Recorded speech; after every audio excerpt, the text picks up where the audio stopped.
Boats and hose. Market. This is Welcome to Paradise, Michigan, Genesis, Season 3, Episode 21, Stranger Than Paradise.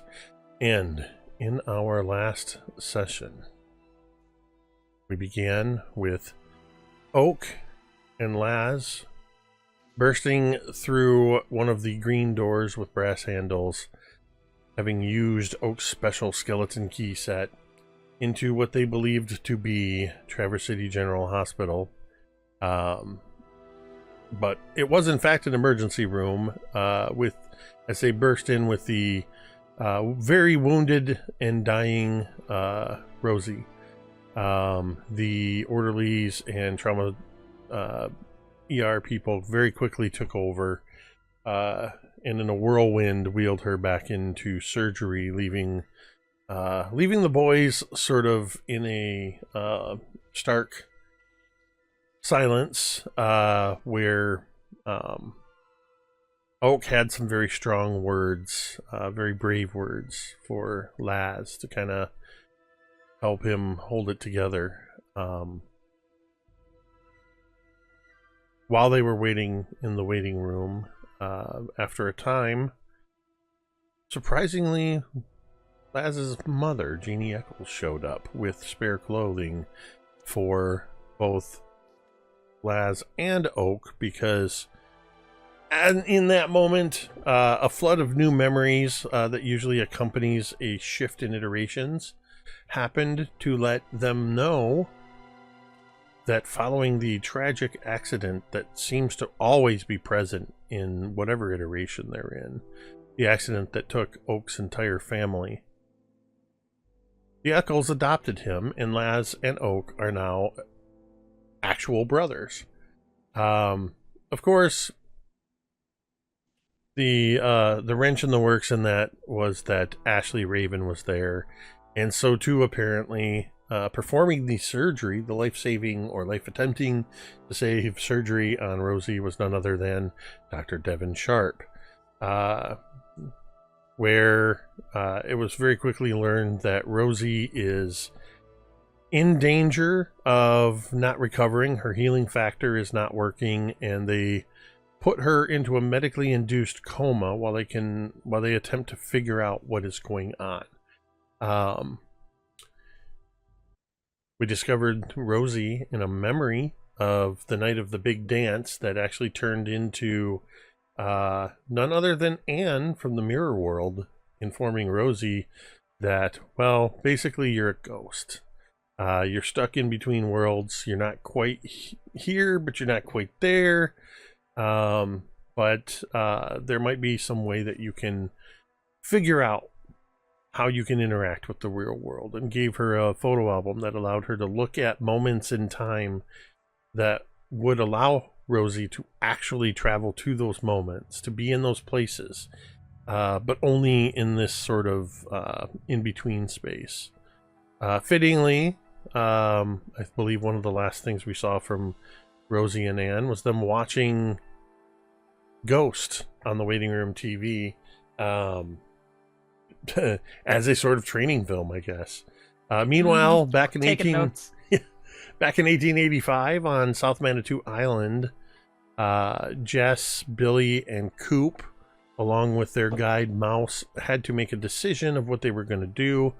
In a surprising turn of events for all three of them, Billy suddenly became indecisive. Not even indecisive, just straight up refusing to take a leadership role anymore, and wouldn't make a decision,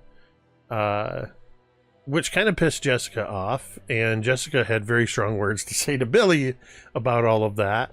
And it was ultimately Coop who made the decision, more out of a self-preservation and not wanting to go into the water, but instead of going to see Algernon on the shipwreck off the shore of the island, they would instead go to the lighthouse to see what they could find out. And so they made their way all the way back to the camp, where Mouse said, you know what, you guys are just a lot and I need a break, and went back to her cabin. Forgot about that.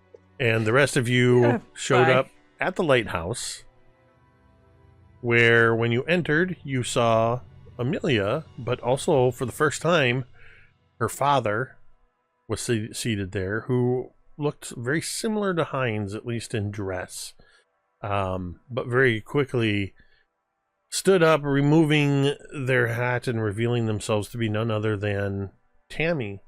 Tammy from the bookstore, Tammy the witch, however it is you choose to remember her. But then, even more shocking than that, Tammy sort of divided, becoming also Chrissy and Nikki, the three witches. And if that wasn't enough weirdness, they asked you all to close the door so Amelia didn't get out, because Amelia is really a cat, and she transformed into one. And that's pretty much where we left off, and kind of catches us up on everything. And so I think it is very fitting if, for the moment, we begin in the lighthouse with Billy, Jessica, and Coop, having just witnessed this multiple levels of peeking behind the curtain.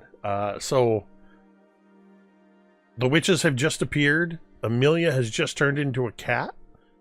What are the three of you doing? Coop turned. Are you serious? To... Like, haven't we been through enough?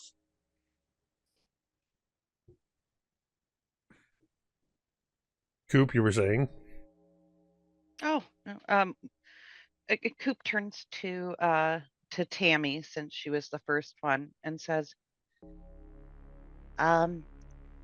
"Is it bad that if Amelia's a cat that she ate a gummy bear? Cause are they like toxic for cats or something?" The red dye 40 fucking kills him. Get help.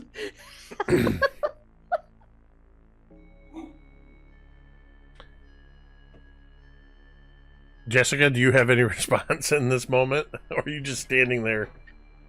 I think Jessica's like, she has her arms crossed, like hip out, like typical, like, she's just waiting to see what they have to say now at this point. I gotta know. Are you one person, three people? Did you summon your sisters? Because it looked like you just became three. Oh, it's a little bit of column A, a little bit of column B, and don't worry, Amelia's just fine. She likes to indulge in many of the treats that she doesn't otherwise get to when she's in her human form. So, like, did she put together the conspiracy board, or was that you guys? Oh, that was entirely Amelia. Amelia is one smart kitty. Amelia is currently just purring loudly and rubbing up against your legs, Coop. Coop no likey. Tamiko loves cats. Coop does not. So Okay. Coop's looking a little bit uncomfortable and Coop's kind of shifting okay. from foot to foot. I believe Chrissy had turned when they first appeared, and had started about making tea, and they had also laid out several snacks, and it is Chrissy who now sort of taps the big hardwood table and says, "Please, have a seat. Have some snacks, have some tea, and we will answer any questions you might have." Oh yeah, I could eat. And Coop goes over and has a seat and starts smashing on some fucking Twinkies. I think there's probably Twinkies and Ding Dongs. There's like a half a box of strawberry Pop-Tarts, a bowl of M&Ms. Because just a reminder to those who might have missed the last episode, Jake had said before that the snacks that they had laid out are not specific. What is it? They're specific to our period, not Yes, they are not. Or 1850. Yeah, Catering to us. it's not hardtack and cornbread or whatever. Which Pop-Tarts. apparently in my mind, that's what they ate in 1855. Just cornbread. Just hardtack and cornbread. Some salted no beef. vegetables. and whiskey. And whiskey. What else do you need, really? It's the three major food groups. So Coop quickly gets up to the table and starts noshing on snacks. Billy, Jessica. I'm a little frustrated at this whole situation, and I think the presence of these three, I wanted to call them the hags from the game that I play offline. The three sisters just kind of like only sets my ire a little higher. So like I think I walk over the table, reach over and grab something without paying attention to what it is, and I'm like eating it as I'm looking at them with suspicion in my eyes. Okay, you grab a random snack. No way is Jessica grabbing any snacks. You didn't even trust the cool medicine from the cool native people. The Anishi Wolf Tribe. Yeah. Yeah. She didn't even... the worst part is she didn't even know that it was actually a good thing. Jessica's just become very distrustful. I think, Jessica, I imagine as the three of them are sort of seated at the table, probably where you're standing, you're closest to Nikki, whose back is to you. And Nikki sort of turns in her chair as you see her lighting a pipe. And she strikes a match, and she's taken a few puffs as this sweet-smelling cherry tobacco smoke begins to waft into the air. She kind of glances at you and says, I can understand you are hesitant to accept treats from witches. Or maybe you don't go for all of these sweets. A little too Hansel and Gretel for you. And she produces almost like a magic trick. She just kind of goes like this, and she holds up a shiny red apple. Nope. It says, how about an apple? And she gives you a wink as she says it. You can see like Jessica like roll her eyes at that. As if. Nothing ever good No. came from eating an apple when it comes to witches. Have a ding dong. Have a ding dong. I've never heard a fairy tale where a child dies because of a... Is there an 80s moment on the bingo board? Yes. Because I mean that's a super 80s moment right there. Yeah, she very much just starts cackling with that.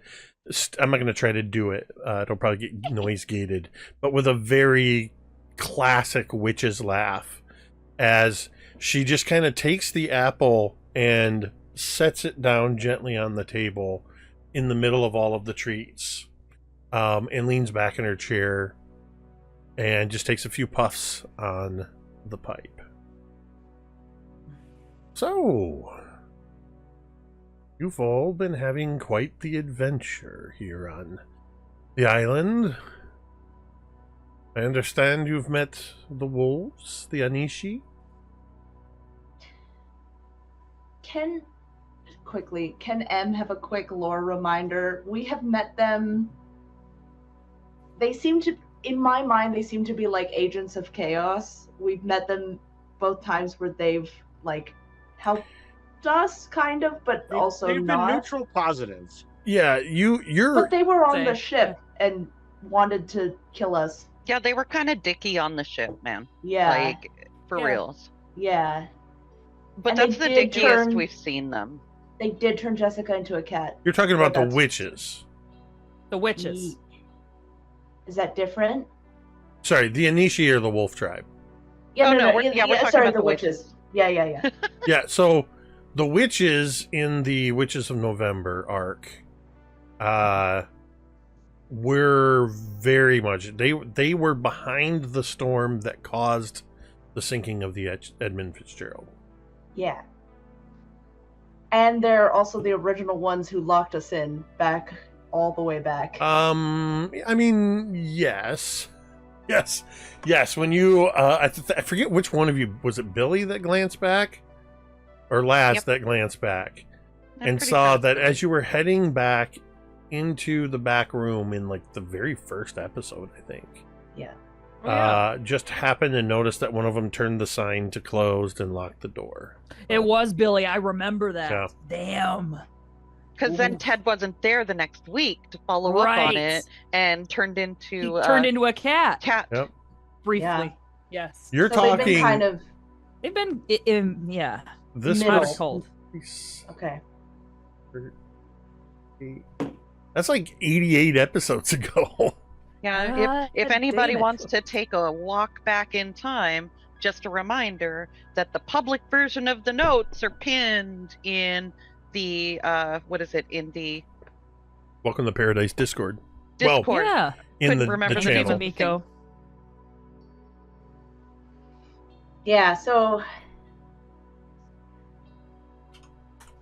I think Jessica eyes them warily. I think our most recent interaction with them was with the Edmund Fitzgerald, and so that was not the best.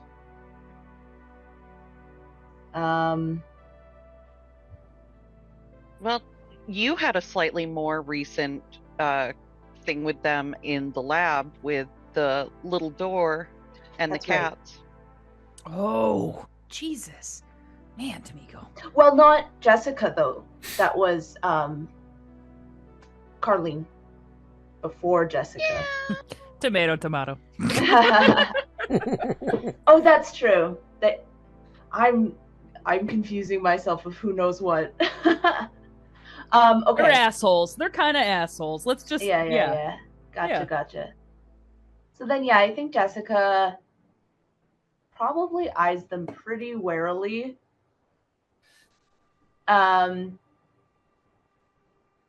No storms, no sinking ships, no natural disasters this time. They kind of look at you as you mentioned that, and then they kind of look at each other almost with at first what seems like they don't seem to entirely know what you're talking about. And then there seems to be an unspoken word between them. And Coop, you don't even pick up on any telepathic anything. They literally do not speak when you just sort of see it move from one to the other as they sort of realize what it is you're talking about. And Nikki takes a deep inhale on the pipe, exhales, and when she does so, as she blows smoke into the air, it seems to continue for much longer than it should, as and the smoke turns into the shape of the Edmund Fitzgerald. And you see little crackles of lightning in some of the residual smoke, and a flash, and then that smoke, Edmund Fitzgerald, snaps in half, and the smoke dissipates.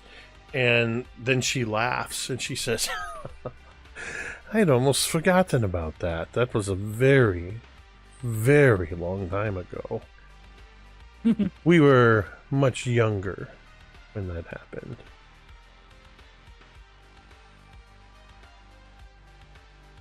You move through time the same way we do, because technically isn't that still to come?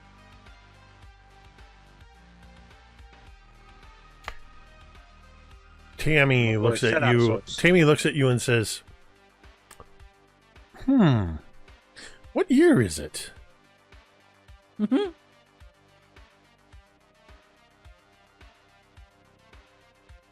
She's asking you directly, Billy. Oh, I mean, isn't it 1755? It's 1855. 1855. 18. Still going to be a couple more years before the 85th, so. Oh, yes. We do. I wouldn't say we so much move through time as we just sort of slip through the cracks in time. Time isn't really important to us. We choose our moments. We have business to tend to in some of those moments, and other moments we might move through decades or centuries in the blink of an eye, but if it's 1855, then the business with the Edmund Fitzgerald hasn't happened for a very long time. For you. But then again, you're not really from 1855. So it's only 10 years in your past. Time is a bit of a... Well, it gets a bit messy when you put too much thought into it. And truth be told, getting rather frustrated by all this slipping through time. It's quite a lot to continually to have to process. Well, if I'm not mistaken, it was the belligerent girl's fault that you all began shifting through time in the first place. Where is she anyway? The what girl? Belligerent. That's an SAT word. Obnoxious. Mouthy. Ashley Raven? No, the girl child of your group. The one that wears a Trying to say baseball Rosie I hat is all the imagine belligerent? at time. that point, I imagine at that point she kind of pantomimes the bat. And, Yeah, the swing away girl. Coop goes, oh. So, like, I don't know whether whether Jess or Coop would notice or say anything, but like Billy brings up, like, are you trying to say that Rosie is belligerent? Do you not think so? Do you not recognize that? Rosie's a nice girl, unless she's mad at Aggressive, someone. sure, but not belligerent. Aggressive, belligerent. It's all a matter of perspective. Come now. I mean, if you're gonna throw around words like belligerent, you should know what it means. And there's definitely a difference between belligerent and aggressive. Coop looks helplessly at Jessica and just goes, I still don't really know what it means. I failed English. I'm a year behind. Fuck. That's why they put me in photography. It's a bird course. Whatever. Brains is my D20, so I'm gonna go with it. So smart.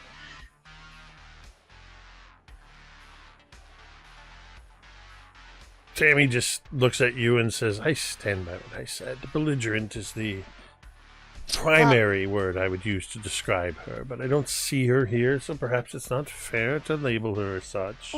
I mean, she Well- got hurt real bad.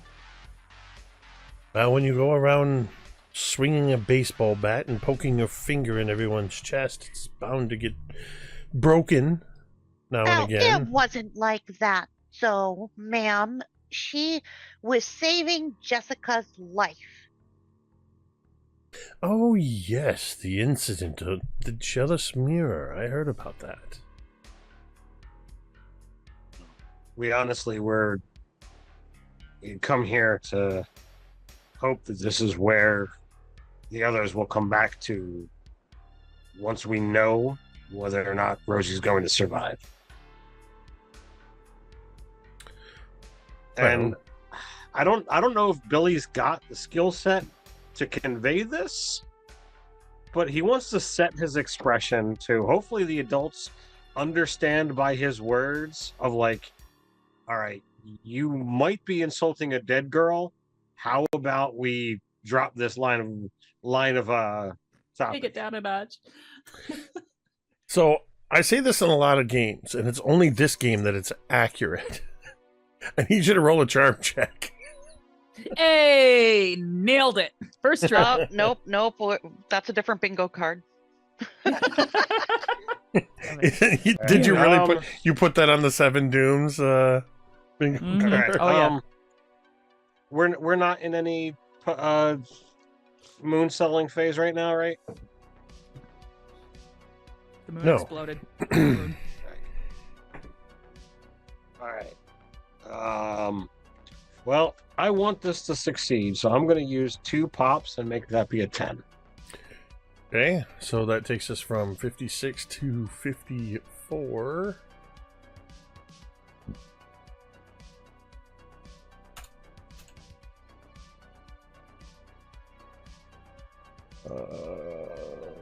That. Okay, I am going to roll on my very special green dice with brass numbers. For my charm check, you got a 10. I rolled a 3. In response to you very clearly conveying what it is you are attempting to convey, you see all 3 of them turn. Even Chrissy and Nikki, who weren't directly looking at you, Billy, they all turn to you. And Nikki gives you sort of a nod of appreciation. And Tammy just sort of leans back in her chair and puts her hands up and says, "Fiercely protective of your friend. To be expected from a loyal dog man, or should I say dog boy. No offense intended, but Yeah. we'll not pick on your friend. I know she's in very, very dire situation. And I can assure you that your friends will not be coming back through here." In like a flash of inspiration, like you can almost see the little light go on over his head. Coop goes, "Hey, you guys are witches, right? I mean, it's no big mystery. I think you actually said it yourselves. Do you have like a one of those magic crystal balls, or like not the jealous mirror, but a fancy mirror that you can like look into and see things? Is there any way for us to see how Rosie's doing?" You have been watching too much Disney. You literally just offered us an apple. The offer still stands. Incredible. I guess that means that you can't do it. Ah, beans. Well, Beans. Oh. we don't use crystal balls, and we don't have magic mirrors on the wall. As I'm sure you know. And they all sort of slowly turn to look directly at Jessica. I was gonna say, didn't Jessica steal their eye? Yep. Mirrors can be very dangerous. And wait, you did steal one of their eyes. I did. Yep. You stole the crystal eye thing of theirs, but you also shattered it. Yeah. That was Liked it like a yeah. fucking That was in football the in the Eddie Fitz. yeah. That was that's what they were looking through. Yep. So I think Jess at that point also makes that realization when they say like, "Oh, we don't look through crystal balls or mirrors," and then you see Jess's Not face anymore. go like, "Oh." That's great. Ope. But yeah, she says to you, mirrors can be very dangerous things. We do have ways we can help you. And we, of course, want to help you. That's why we're here. Well, if you know that the others aren't coming back here, beyond offering some snacks, what are you suggesting? What are you offering? Well, I assume you want to go back to when you come from with your friends. They took Rosie to 1985, where you come from. But you should know, she is in the hands of those you would call your enemies. I think Billy lets out son of a bitch. We're gonna have to break into the freaking orchard again. I don't think you'll need to break in anywhere. Laz and Oak went directly to them. Unwittingly, of course. If they had the keys, they weren't supposed to go. They weren't supposed to go there, though. Where were you expecting that they would turn up? Well, Traverse City General, ER. They're the ones who took care of Rosie last time. You know, when she got hit by a truck. Boy, she's pretty accident prone. I don't think any of those things are her fault. The portal doors don't quite work that way. In order for one to travel from one door to another location, there has to be another door at that location. Not just any door will do, of course. They must be green doors with brass handles. That's how the magic works. Or the science, if you're so inclined.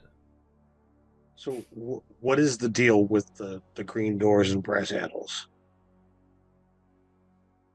Well, Mouse tells me that either through your own indecision, or perhaps the machinations of the island itself, you chose not to go see the man in the white suit on the shipwreck, one who calls himself Algernon. He would have told you all about the green doors, the brass handles, and other such things. Of course, he would have given you more of the scientific reasoning behind all these things, but we can tell you about them. He also has his own agenda. He has, for a very long time. But I can assure you that Algernon is nowhere near as important or powerful as he thinks he is. So, if I were to take a bucket of paint and paint a door green and give it a brass handle, would it get connected to whatever this network of doors is? Or is there something specific about doors made with green and brass handles? It's not just any green paint or brass handles or any doors. In fact, all of the green doors with brass handles have one thing in common. They were all made from the wood, the cedar trees of the Valley of Giants. Oh. But it's not just the green doors or the brass handles. I believe you understand what the nexus points are, yes? Yes. Our bookstore, 1985 pages, sits on one of these nexus points. Do you know what wood our bookstore was constructed with? I imagine probably the same cedar that the doors are made of. Do you know what else was constructed using that very same wood? How about the ship?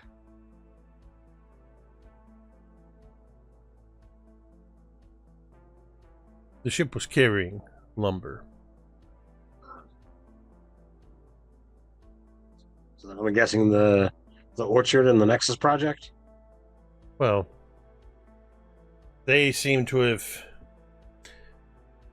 found a particular use for all the green doors. Your house, Billy. Ding, ding, ding. The Stapler house. The old barn. The Twilight cringe is Grove still there, but it's not as big as it's been. Basically, they list off all the locations that are marked on your maps as nexus points.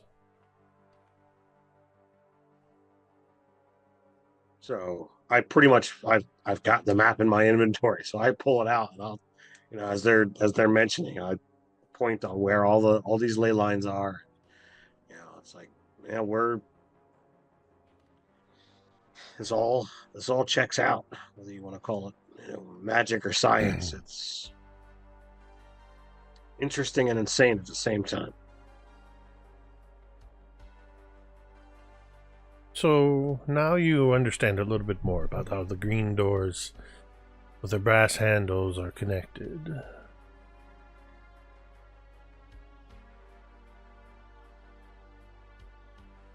But do you know what their importance is beyond the doors? The things at these locations, it's not just the doors, it's the lumber that was used to construct Stapler House. The barn was built with this lumber. It was used in the construction of the houses of the Twilight Grove.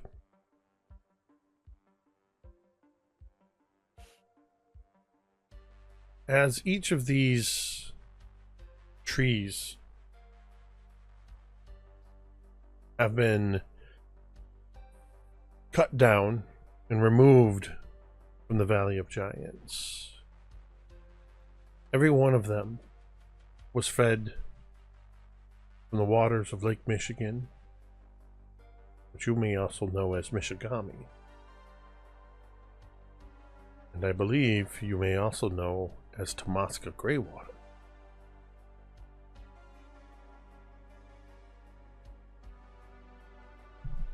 They were also fed with the waters of the spring known as the Jealous Mirror.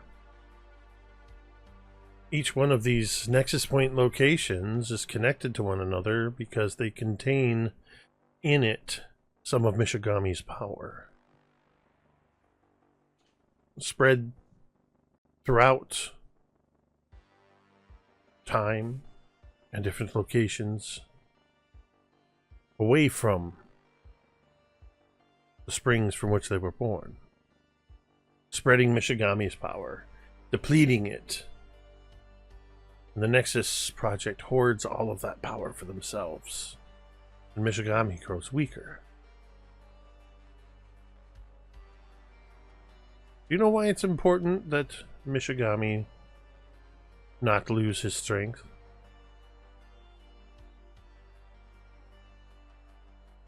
Did he not tell you anything? Imagine that it probably is holding something at bay.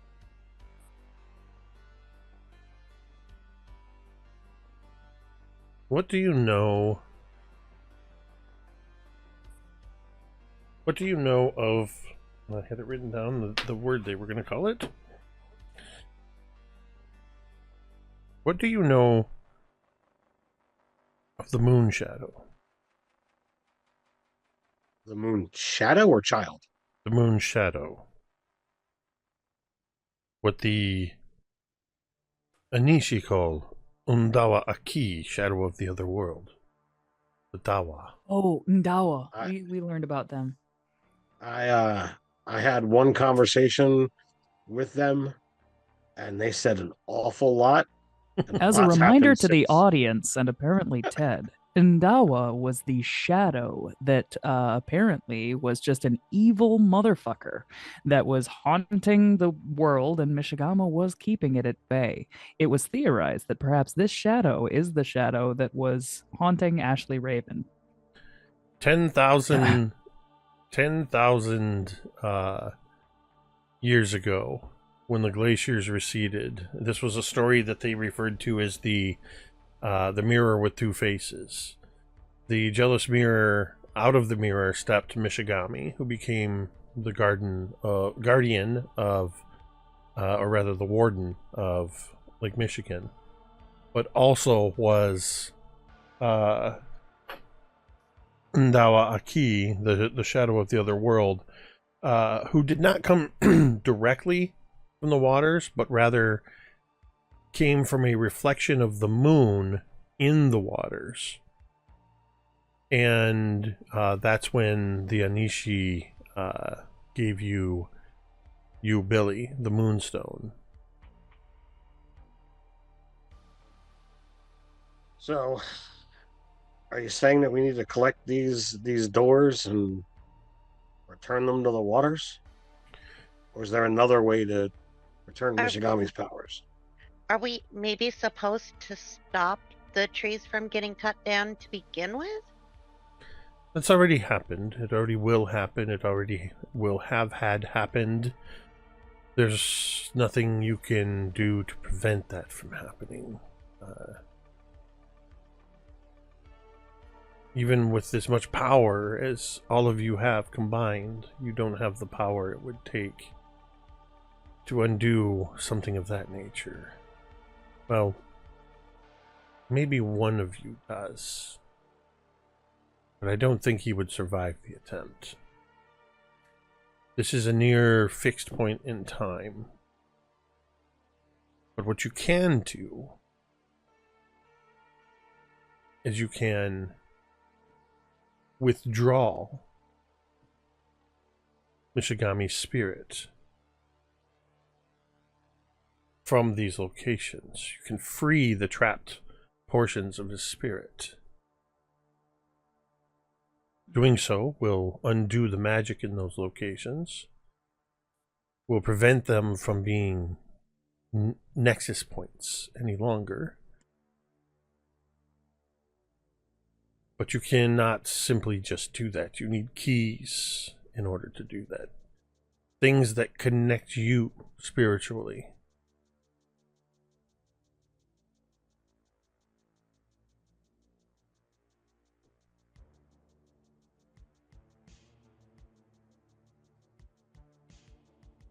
So, what do you recommend then?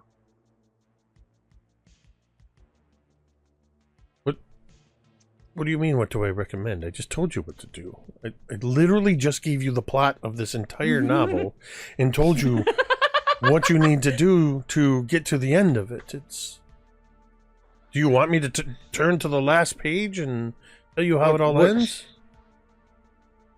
What is our next step? How do we get back to where our friends are? Oh, all you have to do is ask. What a Glinda the Good Witch bullshit. Like, oh, all you had to do was click your heels and you could have gone home at any time. Go fuck yourself. She says, all you have to do is ask. And then she looks at you and sort of matches that look you gave earlier and says, nicely and sincerely.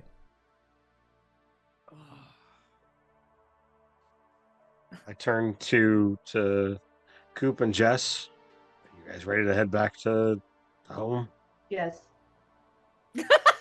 I mean, Yep.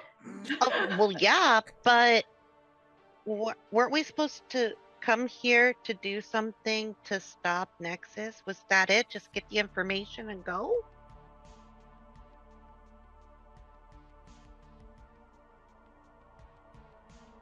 Because I'm cool with that if that's the case. We did get a lot of information. As a reminder, you came to here because Oak made a rash decision, joined all of your powers, disrupted an iteration, and forcibly traveled you through time. And then Mishigama told us that we had to stop the Nexus before they even started. Mm-hmm. Mm-hmm. We did kind of fuck shit up while we were here. There's a lot of there's been a lot of stuff happening, man. Sure, go There for it. are- If only there somebody are- had a detailed set of notes that kept track of all of I the things you've been do. told. I do have the That detailed was what set was of in the notes, but notes. it doesn't stop y'all from skipping around and changing facts after the My fact. God.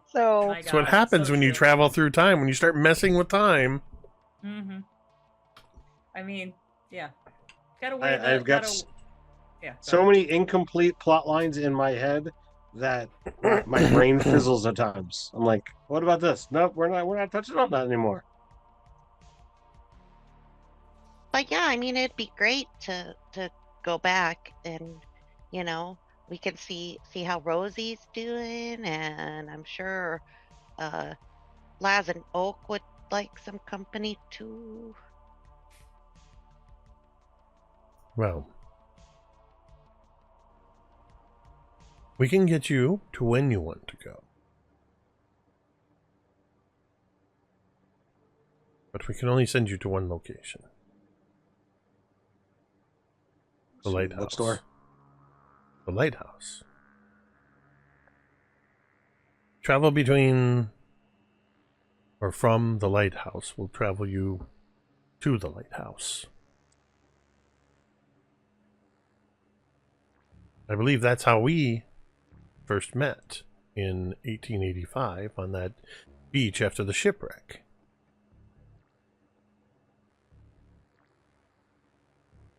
That's where you first met, actually, Chrissy.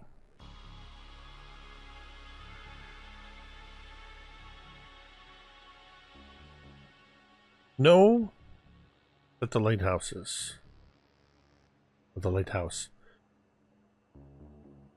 will always allow you to travel. Should you begin being successful in taking away the power of the green doors and recovering Mishigami's power, you will begin limiting yourselves. And should anything happen to your little friend who can manipulate time, you will always have the lighthouse. So the lighthouse and the orchard field are as far apart as possible, if I'm looking at this map correctly. Yes? The lighthouse and the what? The orchard. Where the Nexus project is? The Nexus project. I mean, They're on opposite ends of the map, right?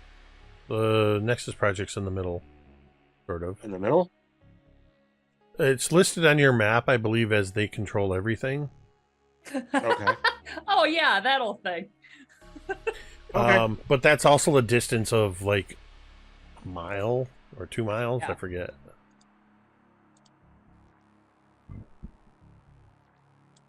As somebody who's been there, it's a walk-in town. You should also know that the lighthouse, no matter when you are, and in some cases where you are, the lighthouse is the lighthouse.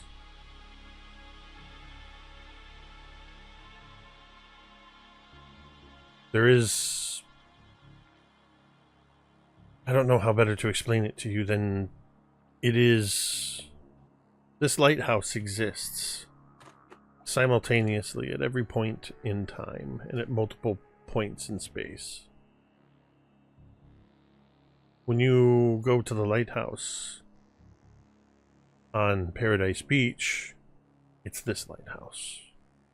If you travel to the lighthouse on the moon, it's this lighthouse. There's a lighthouse on the moon? Oh. Probably shouldn't have told you that, but yes. Well, we already knew it because it's on Amelia's conspiracy board. Mm-hmm. Mm-hmm. Wasn't that a speculation, not a confirmation? Who could say? Kinda, yeah, I guess. Well, now it's been confirmed. It's been confirmed. Now, yep. Now we know.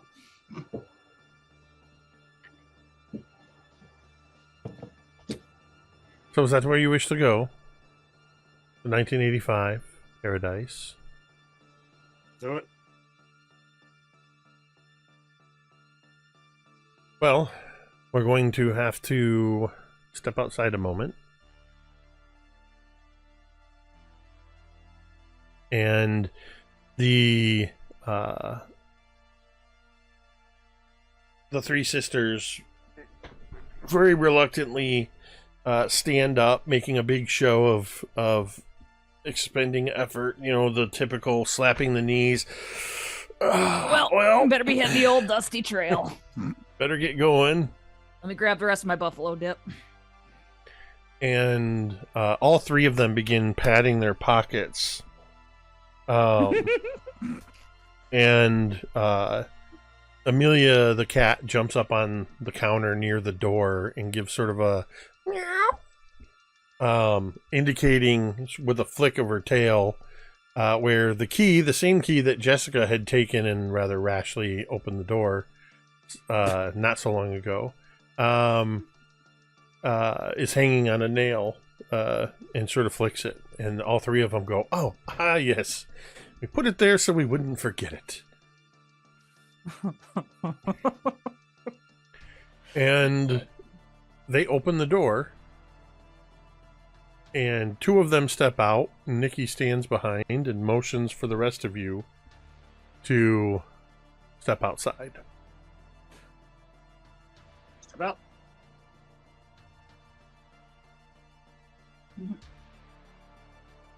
Everybody make me a quick brains check. I assume that's except me and Oak, right? Yeah. Or everybody. Okay. Yeah, there's no need for somebody who's brain dead. No, I'm just kidding.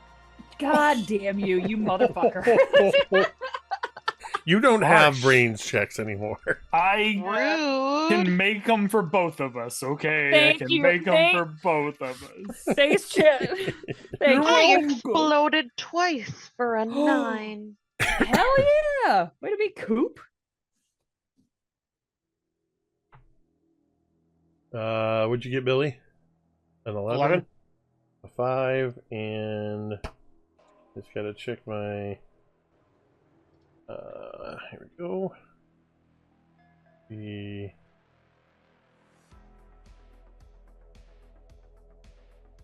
I'll roll this one on screen. Remember how? There we go.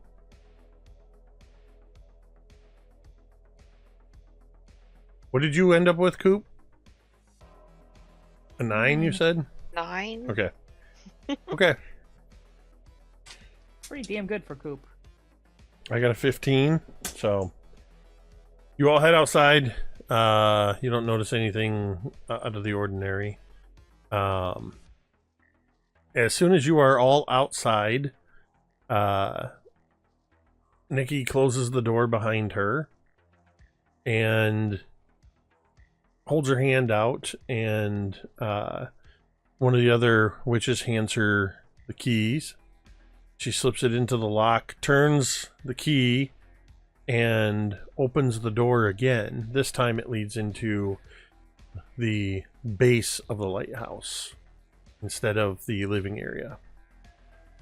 And they open up the door. Nikki walks in and immediately walks over to that corner under the stairs where the stairs start to spiral up, where there's the netting and the crates and the ropes and all that stuff, and kind of pushes down and pushes, and the whole thing, you hear a click and the whole display moves apart, and there is the green trapdoor with the brass handle that she sort of squats down and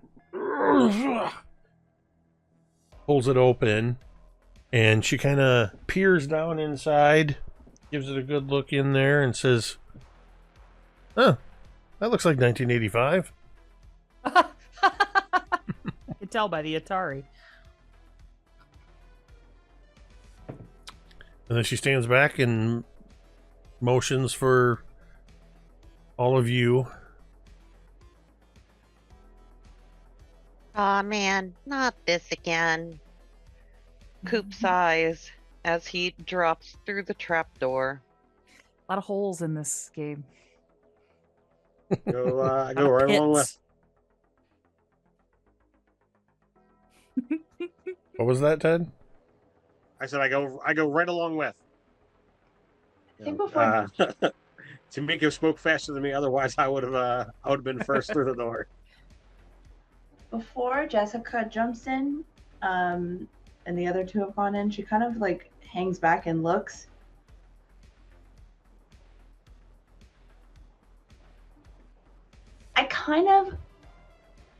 I don't understand why Algernon, why the Nexus Project is still in this or what they want, but she looks. Why do you care?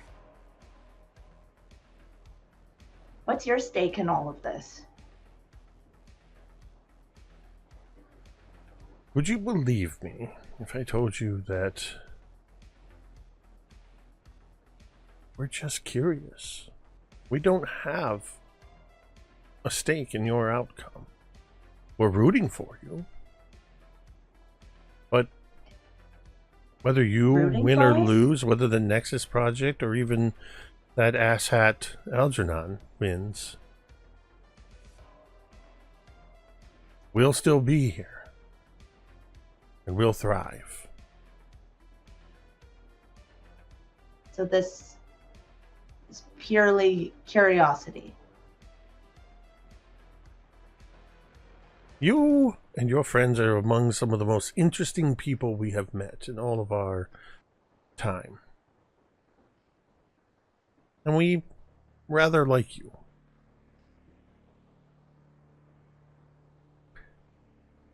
And Nikki kind of looks at you and says, despite what you may have done to hurt us. And you see as she reaches up, and it's nowhere near as elaborate, but she just kind of rubs at the corner of her eye, and for a moment the eye kind of shifts awkwardly as you realize it's a glass eye. Oh. She's acknowledging that she knows it was you. Well, getting old does sound pretty boring, she says as she takes that and goes into the into the hatch. Ain't that a bitch? Bye. Awesome. And as you show up on the other side, it's literally the three of you climbing right back out of the hatch into the lighthouse, minus the witches.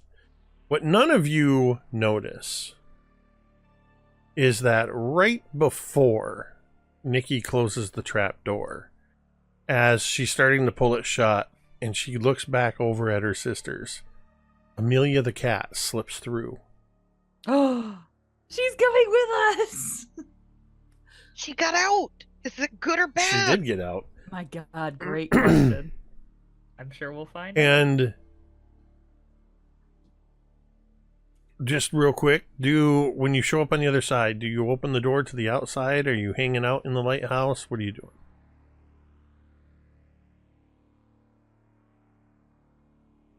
Nope. I mean, imagine Coop's first through, right? So he's just gonna boogie on out to the beach, man. He's not gonna hang out in the lighthouse. So then, the way I'll do this scene is, we'll do it from Jessica's perspective. As you sort of go through the hole, there's this awkward moment where you feel that lurch in your stomach as gravity just sort of momentarily goes, and you're climbing right back out of the hatch you were just climbing into. And as you emerge, we see the door open, Billy standing there, Coop already standing outside, and the camera just sort of pushes past out through that door, and we see what looks like probably 100 or more, mostly kids and teens, on the beach, playing in the water, swimming. The parking lot is filled with cars. There's a lot of like muscle cars and pickup trucks and things like that. You hear from one vehicle as it's pulling into the parking lot School's out for the summer. And then as it passes by, you hear from a boombox down on the beach nearest to you. You hear Tears for Fears. Everybody Wants to Rule the World playing. Wow. It is June something or other, 1985. It is the afternoon of the last day of school, and everybody is celebrating. Except for, perhaps, Oak and Laz. Oak. Back in 1985, it's the next day after you've come home from the hospital, the Nexus Labs, at your home on Stonehill. Stonehill or Stormhill? I don't remember. It is Stonehill because Stonehill. Laz Stormhill is the real life version. That's right. Laz spray paints it Yes, on the he very first changes day. it to He's Stoner changed it Hill. to Stoner Hill. Stoned Hill. Lots of callbacks to the first episode, you guys. Love it. Stoner Hill. That's Yep. great. Yep. Last time on I don't know if it's currently Stoner Hill in this version, but yes, it So- would be. To set the scene, it is you. Jeannie kept you and Laz home, or basically told you didn't need to go to school. It was the last day anyway. It was a half day. There was no point in you going, but Laz has locked himself in his room and will not come out. All you hear from inside his room is loud music. So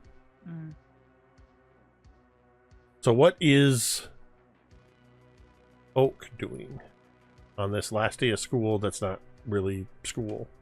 It's a weird feeling, I think, for Oak, as he is in a house that he's honestly never visited. The entire time from season 1, we never visited inside Laz's house. Like, at least Oak never did. And so this is like... Laz didn't live here in season 1. Yeah, exactly. And so I think that this is a very interesting thing that Oak is kind of exploring the space in there. And there's this moment where he so desperately wants to be like that empathy, that sympathy for his brother now, because Laz is his brother now.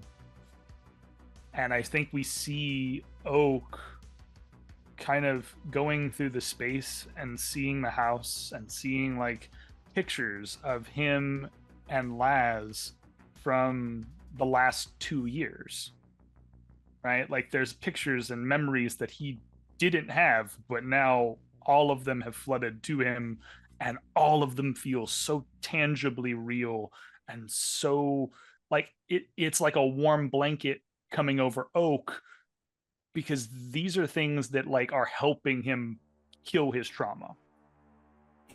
He prefer that this be the truth currently. And I think there's a moment where we have like a very Anna and Elsa sort of situation where he's sitting outside of the door being God. like, hey Laz. Hey, buddy. Hey. Yeah, I don't know if you can hear me. You've probably got your headphones on, and that's okay. You do what you gotta do, man. But I love you, and whenever you're ready to come out and talk, Mom and I will be here. Yeah. I promise I'm gonna do everything in my power to get her back and to figure all this out. And you can tell that like he's so shaky because he truthfully for the first time in a long time doesn't know if he can actually change this, like doesn't know if this will happen. So I think we see him enter his room across the hall, and there's like this wonderful warm glow from the sunrise like coming in the space, and we see him looking around at all the other things in his room that weren't there previously. There's a guitar in the corner because Laz has been teaching him how to play guitar.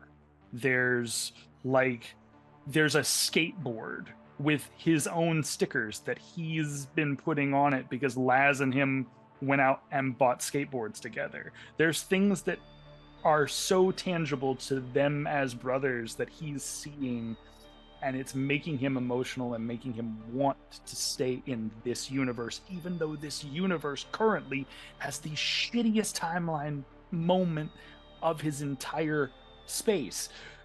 So I think he's just looking around, and there's a moment, I think, where he sees that there's his camcorder is plugged up, and it's got the AV lines to everything.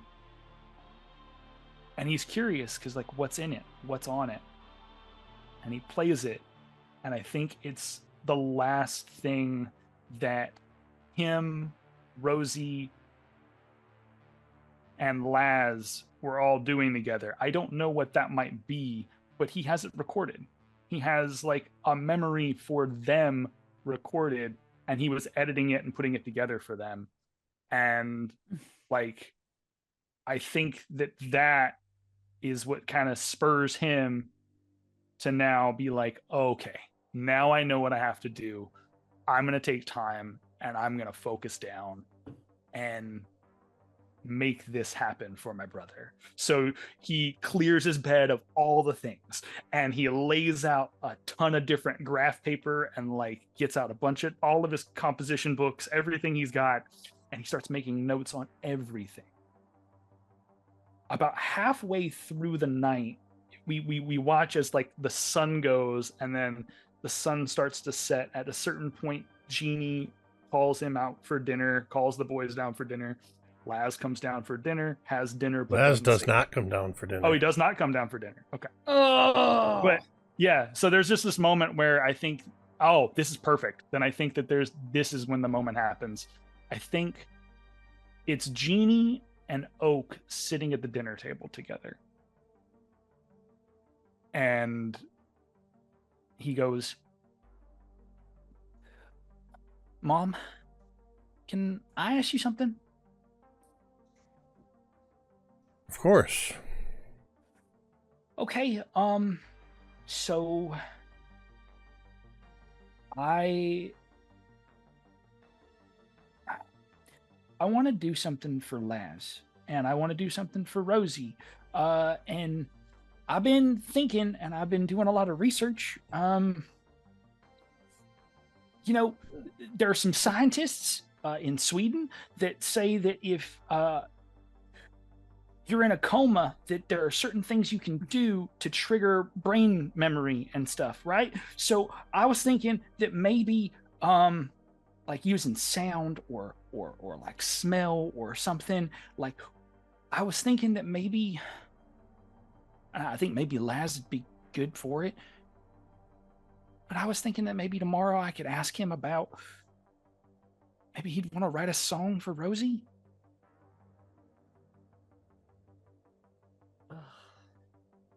Jeannie gives you a sad smile, and she kind of puts her hand on yours and says, that's wonderful. A wonderful idea. And I hope that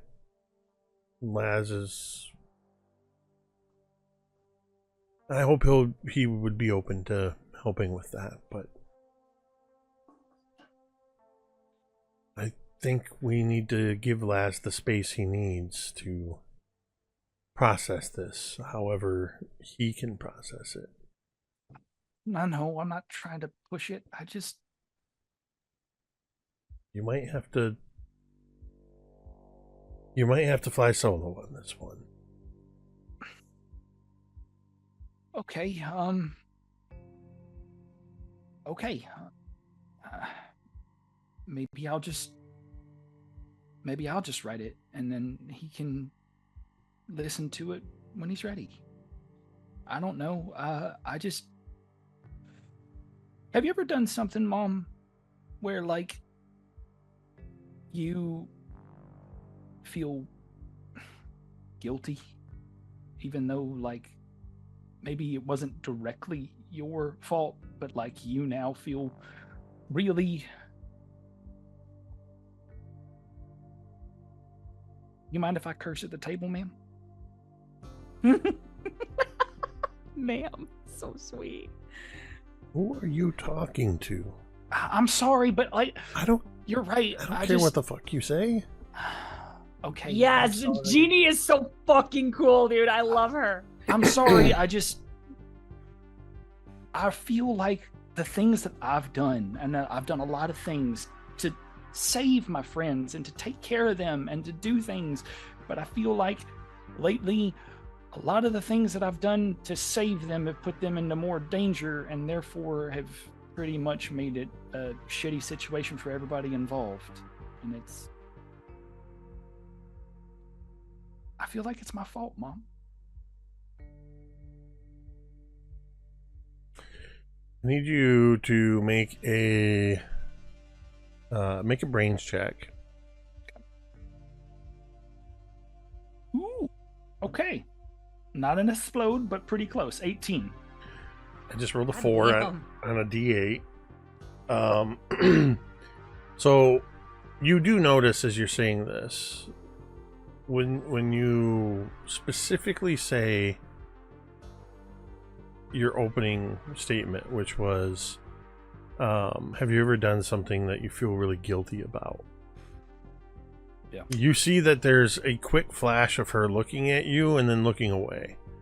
Like if this was an insight check, which it basically was, you sense that Jeannie knows exactly the kind of feeling you're talking about.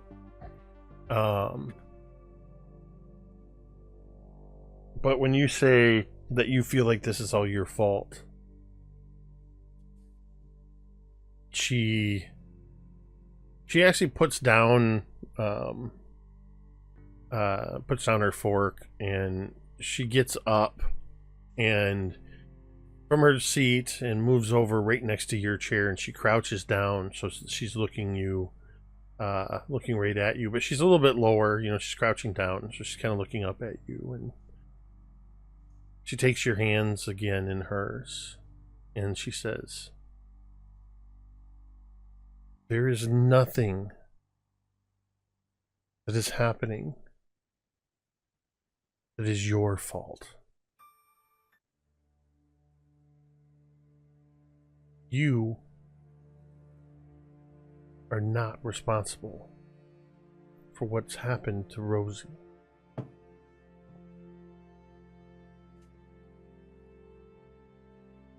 Okay, then why does it feel like it? Because it sure as hell feels like it.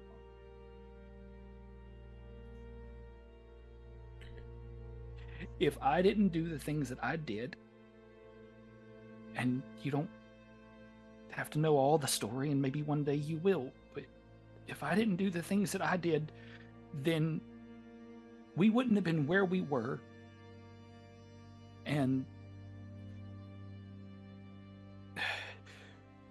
she wouldn't have had to do that. And then maybe she'd be okay, but then if she didn't do that, then Jesse'd be... I just put all of my friends in danger all the time. And now that we're home, now that we're here, I don't want to put you in danger. I don't want to put Laz in danger. Mom, I like this. I like this. I don't want to wake up one morning and everything change again. I just want Rosie back. I want my brother happy. And I want to see my friends again. Because God knows I miss all of them. They fuss and they fight and they're a bunch of teenagers, and Coop and I have to wrangle everybody all the time, but I wouldn't trade anything in my life for them. You know? They're the best friends I've ever had. So, yeah, when we're done here, I'm gonna go upstairs and I'm gonna start solving things, and I'm gonna start writing, and then I'll write a song, I'll put it together, and then Laz can check it out in the morning or sometime this week. I don't care. I just, whenever he's ready. And he kind of just stops talking at a certain point and just hugs her, because he doesn't have words to describe how he feels at this point. He's just a blubbering mess of what ifs. As you throw your arms around her, she pulls you in close for the hug, and she says in your ear, "I don't know how you hold so many and such big emotions in such a small body."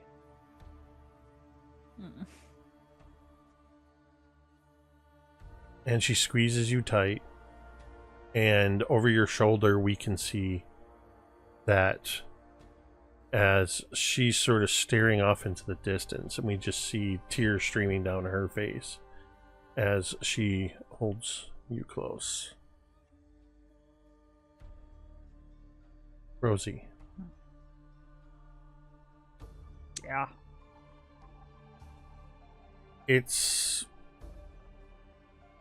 I won't say that it's been a day or 2 days or an hour or 2 hours, a minute or 2 minutes. Time does not necessarily hold the same meaning for you.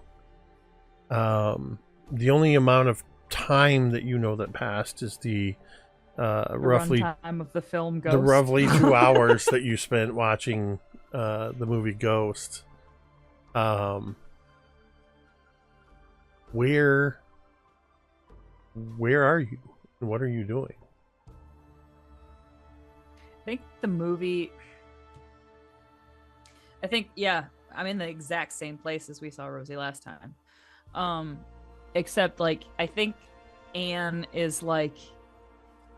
Again, it's very dreamlike. So, like, we didn't see her change. We didn't see Rosie change. Rosie is wearing more or less what we see Rosie in, typically a t-shirt and jeans and her hat. The last time we saw Rosie, she was getting ready for homecoming.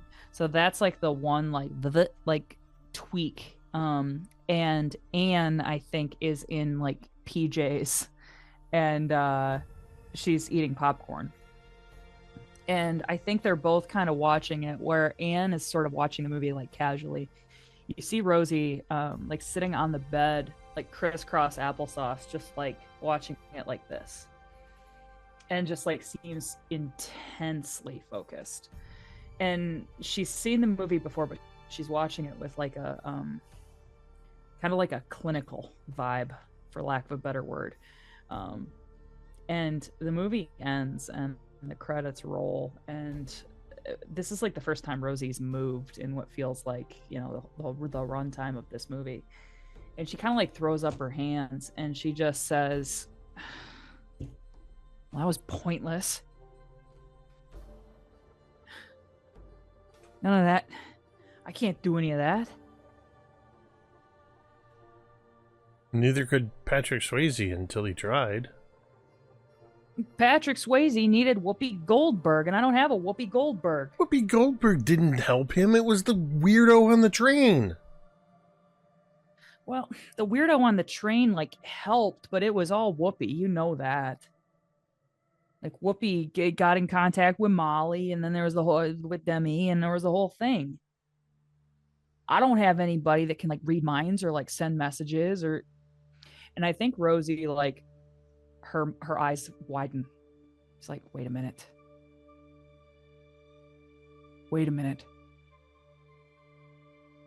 And she stands up and she, like, you know, and again, in this world, this doesn't make any sense. It's just like habit. She grabs her backpack, which is there for some reason. And she's like, I do. Wait, I do. I have. And I kind of like, I grab Anne by the shoulders and I'm like, I have a Whoopi. Yeah. Coop can do all that shit. He can do shit with his mind, and I can talk to him. Fuck, and if I can't talk to him, I can probably talk to, like, I can maybe even talk to the rest of them, like, through a mirror or some shit, like you did, and it always creeped us the fuck out. I mean, sorry, but... Well, I mean... mirrors can work that way. If there's anybody on the other side willing to talk to you.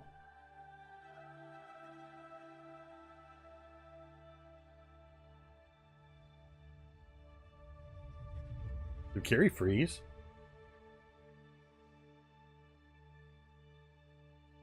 I thought Carrie was just taking a long time to process what I just said. Anne's just standing there going, hello? And we lost her. Somewhere on the beach, Coop goes, My ears are ringing. What? I haven't even It's really gotten weird. water in them yet. I mean, to Carrie's point, that's a good. Let's take a quick break while Carrie sorts through her technical issues. Wait. Apparently she sorted her technical issues. Now you're all in the wrong place. Motherfucker. I'm sorry. Of course, I sat there for a fucking hour and a half and didn't say shit. And then all of a sudden, when it's my turn, it's fucking just stupid internet and we're like, sorry. Is Carrie taking a long time Nope. to process this? Nope. What was the last thing you heard? You said something about mirrors. If Coop and then Anne said, oh, sorry. Yes. Yeah, mirrors can work if you have somebody on the other side to talk to. Somebody that will listen. Yeah. I got plenty of people that'll listen. Okay. And you see Rosie, like, almost like the color comes back to her cheeks. Like, like, there's a chance now. Like, there's hope. And I would, like, grab the album. And I kind of, like, Rosie, like, goes to open it and hesitates. Because the last time she opened the album was kind of fucked up. And she's like, so, like, if I find any picture in here with, like, all of us and with Coop in it, I can probably talk to him. I can probably, like, send him a message, an SOS. And I look at Anne and I'm like, don't you think? I mean, whatever you want to try. This is kind of new new territory. I've always just been here by myself. I had the mirrors. The photo albums kind of didn't show up until you were here. How does Anne seem? Like, I want to make like a sense motive, essentially. Like, she seems a little less than enthusiastic to fucking guide me through this shit. I'm not. Maybe I'm not. It may be on me not conveying it, and we sort of got disrupted with your technical difficulty, because I apologize. When Anne said mirrors might work if you have somebody on the other side to listen to, the tone was kind of like almost forlorn, like acknowledging that nobody wants to talk to her, and her overall tone. And you're still more than welcome to make a check to try to suss it out, but overwhelmingly her tone is one of, she's been here for a very long time, and she's tried just about everything, and only once was she ever out, or rather technically twice was she ever out, but at a certain point her being able to stay out meant putting Jessica in here, and you know from talking to Jessica that it was, you know, not a pleasant place to be all alone. Right. So, right. But yeah, if you still want to do, I don't need to. Okay. That's pretty much all I needed to know. And I was just like, and I think Rosie does feel like a pang in her chest, a little bit at that, and because it's like, you know, that's tough. And from talking to Jessica, she knows that it must be horrible to be in here alone. And at the same time, she very much wants to get out and get back to her friends and live. So she, I think, would go, okay. And I think Rosie opens up the album and kind of like flinches almost, like waits for something terrible to happen. And she looks when you open the page. album, Rosie, the very first picture that you see in the album, it's on a page all by itself, is what looks like a Polaroid of you in a hospital bed with all kinds of wires and breathing tubes and machinery, alone in a room. Does anything happen? Do I get like last time I got like sucked in? Like, does anything happen? No, nothing involuntarily happens. Okay. You just see this photograph of yourself in what looks like an intensive care unit. Mm-hmm. And I think Rosie like goes to turn the page, but like can't almost. It's like a train wreck. Like you can't look away for a second. And then she just like kind of shakes her head and takes a deep breath and like finally turns the page and kind of starts like flipping through this album until she can find a picture of Coop. Any picture of Coop. What is a memory with Coop that you would be trying to find a photograph of?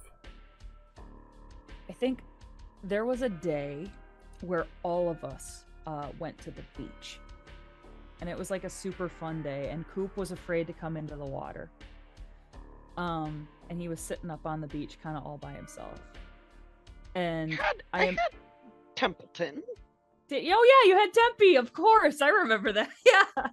And so Coop was sitting up on the beach, and I think that I mean at some point in that day maybe we took a picture together. And I think that's probably what I see. Looking at this picture of the beach, you see,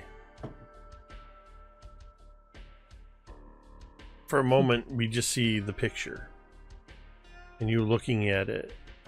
And then we see, I imagine it's almost like an over-the-shoulder shot of you looking at the album and seeing a very slow zoom as in the picture we see a seagull in the background start to fly.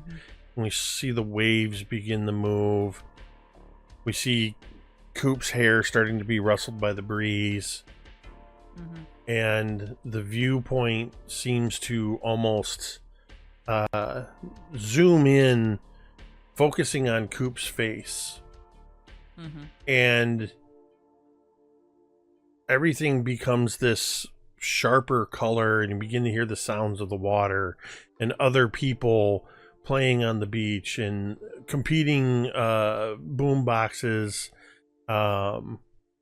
seagulls crying out, and the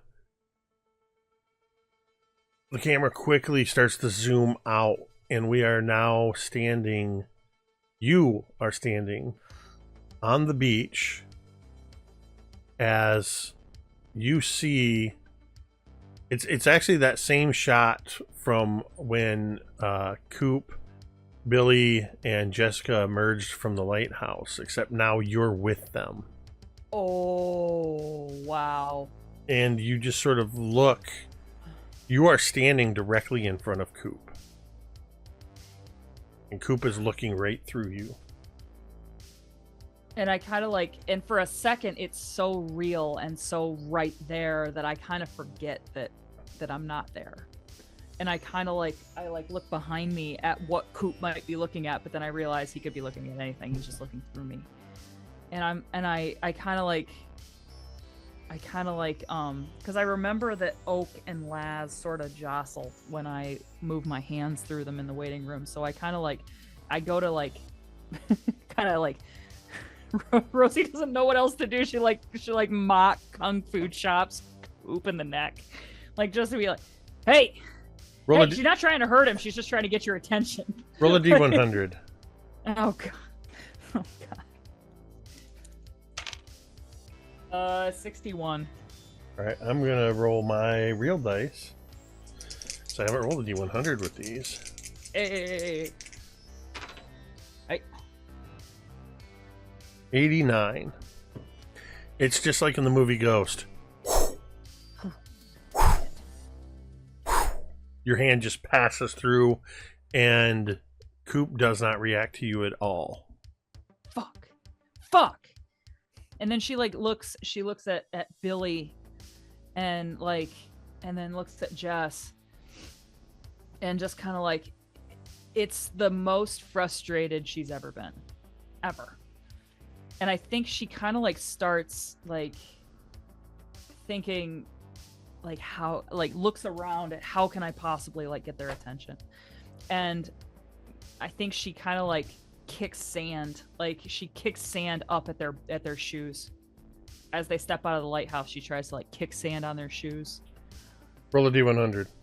Oh, god damn it, motherfucking thing. 55.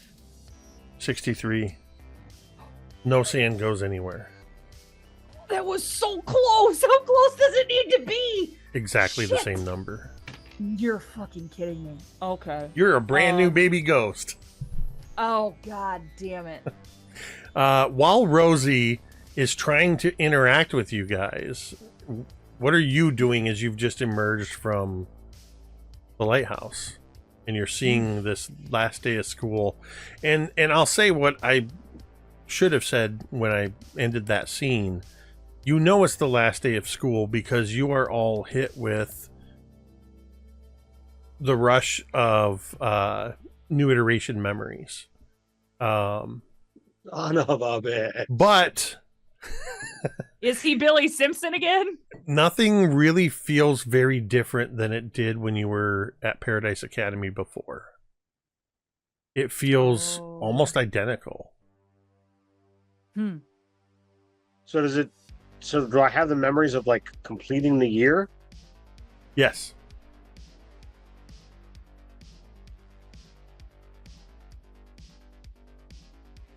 To what degree are you focusing on that portion of it? Because I think when you guys sort of left the timeline, I believe we were sort of in the fall. Yeah. So at this point, a good to the dance 7-8 months is most of the school year.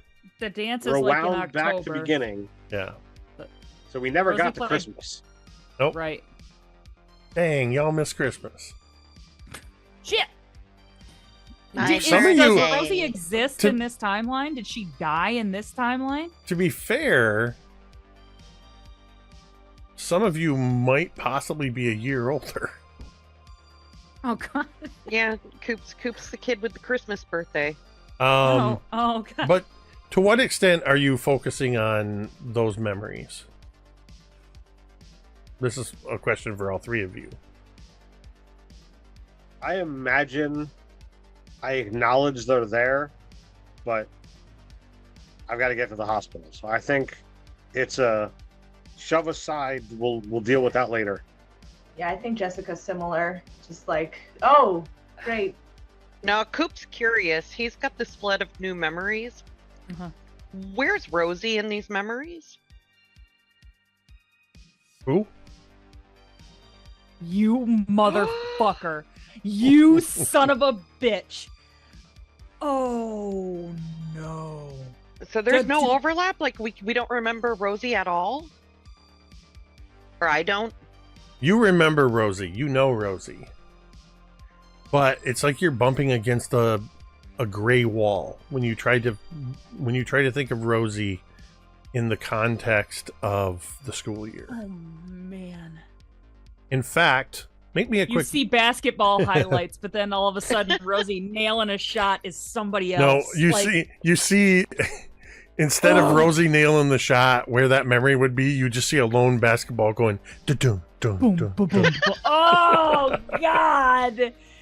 Oh. And we see time, Anne Rosie... getting ready for the big dance, or in this case, Jessica getting ready for the big dance by herself. I think Rosie, in her frustration, as they kind of start to, all but Coop apparently, kind of start to walk away, move on. She's like screaming in their ears, and hitting them, and trying to hold them and hug them, and it's just nothing is working. And I think she just kind of drops to her knees and she was sure this was gonna work, and it's not. And to be fair, I mean Swayze eventually got there with the rage, so yeah, that's fair. Her rage doesn't seem to be working right now. Well, because this is about as couple things. Furious. I need Coop to make a quick brains check. Okay. This is related to your attempting to remember Rosie in the context of the school year. That's a one. Okay. That's the dice I sent you, so I can blame nobody but myself. That's fine. Rosie, sorry. Roll a D100. And Coop, roll a D100. On the dot. 50 on the dot.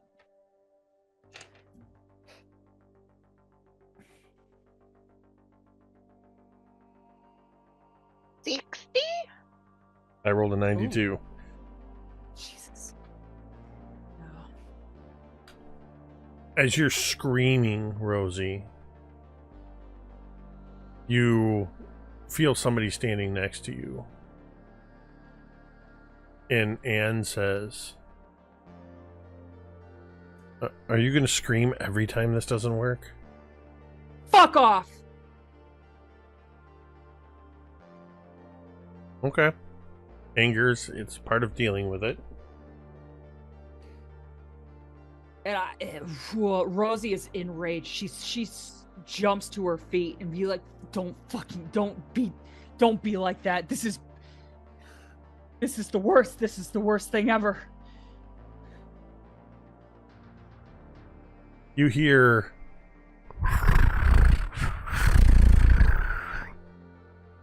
I don't know if that came through. Yeah, purring. There is a cat, a white and gray cat, sitting on the ground in front of you, where you drop to your knees looking up at you. We, the audience, recognize this as Amelia the cat.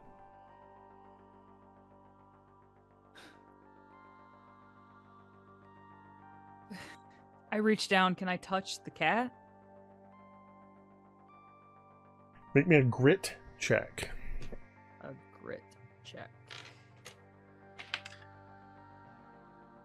16. You reach Just down don't touch the belly. and you feel a cat. You feel the soft fur, and you can feel, though in the noise, to be fair, in the noise of the beach, hearing the purring is a little difficult, but you can definitely feel the fact that this cat is purring as you reach down and touch it. And even Anne kind of goes, "Oh."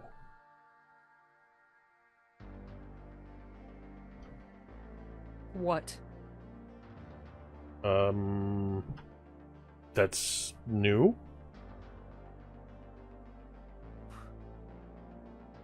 What? Like, what do you mean? You could move fucking napkin holders and break mirrors. Why is this special? Because I could only do any of that kind of stuff through reflective surfaces. That's a cat. The cat briefly turns its head to where Anne is standing, and Anne's I don't like cats, and cats don't like me. But that's something. Swayze couldn't pet a cat. And I think Rosie kind of like continues to like pet the cat, and then sort of stands up and just like watches her friends walk away, and just like shakes her head and puts her hands on her hips and like she's like looks back down. I remember you being more tenacious than this. I am tenacious. I'm just thinking. Yeah, I've done a lot of thinking in this place, and it hasn't gotten me anywhere. You gonna let them walk away? You gonna follow them? You gonna keep trying, or you just gonna give up? I think Rosie does take a couple of steps, and she like looks back. She's like, "Yeah, of course I'm gonna fucking follow him." And she just like starts walking away, and like, yeah. So, as you are crossing to catch up with the rest of them, there is a moment where somebody throws a frisbee, and somebody runs to dive to catch it, and they just dive right through you. Yeah. And there's a couple Can I say one thing? It doesn't look like this person is going to catch the frisbee, and Rosie does kind of like, tell me if this is too much. Rosie does just kind of like bap it just enough to make the catch possible. I'll allow it. This is just true altruism. Like I think it's something that, in fact, here's what I'm going to do. I'm going to have you roll another D100. You've already done it. Okay. I'm just checking something. 48. I rolled a 44. Now this one did not require a dead on. But what does happen is, I picture it like this. As this happens, like you said, and you sort of give it a little bop and the person catches it. To everybody else, it's that kind of look. Anybody who's thrown frisbee knows this, that frisbees will sometimes catch the wind in a weird way, and they'll just kind of boom, drop really low or pop up or whatever. That's what it looks like. But from our perspective, they're diving through you to catch this frisbee. You almost subconsciously reach out and just sort of like push it a little bit. Mm-hmm. You don't notice that you pushed this into their path to catch it. Yep. But Anne does. Anne sees you catch this, and she goes, and she does not say a word to you. Oh, what a bitch. She follows you. Oh my god. She's evil. So this is good. You know, anything evil she does makes what I'm gonna have to do less typical. Well, I don't know what that means. What are you gonna have to do? So, Jessica, Billy, and Coop, You're leaving the beach to go where? How are you planning to get to the hospital? Boop looks at Billy and says, "So where are we going?"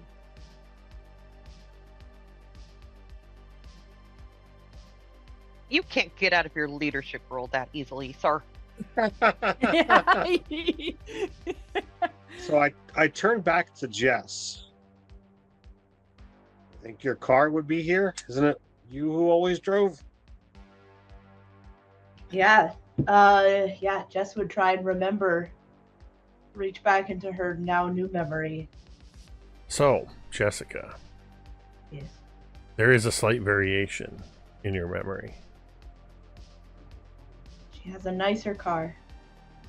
Fingers crossed. You do have a nicer car. You have a Mercedes, or a BMW, rather. Oh.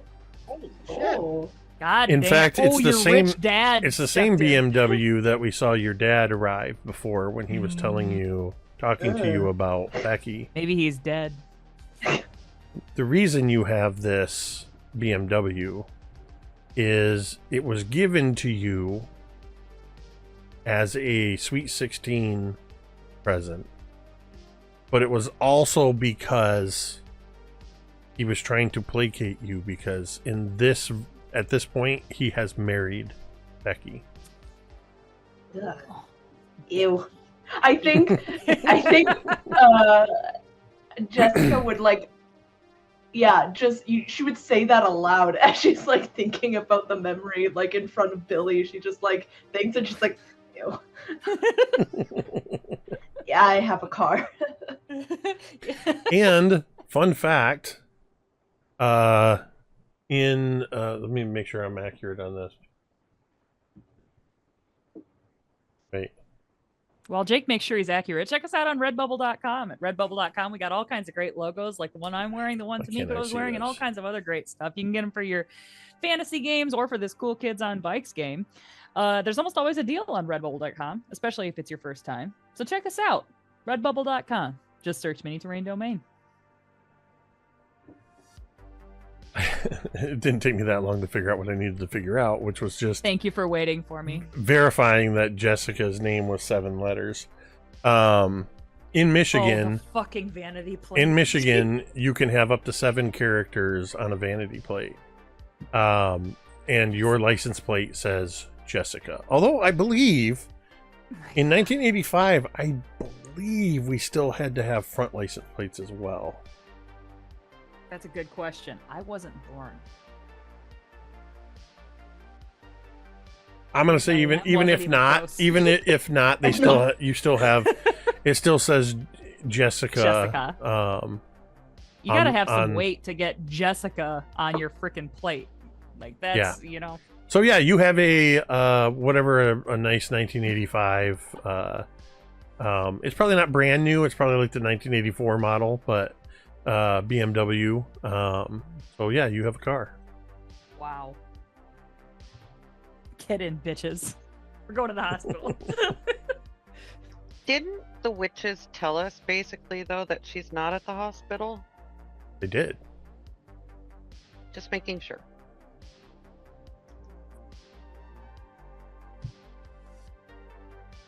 So Told us it's at the necklace project.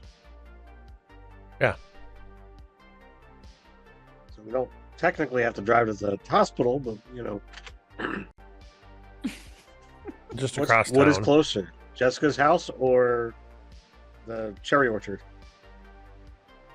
The Nexus project is the cherry processing plant.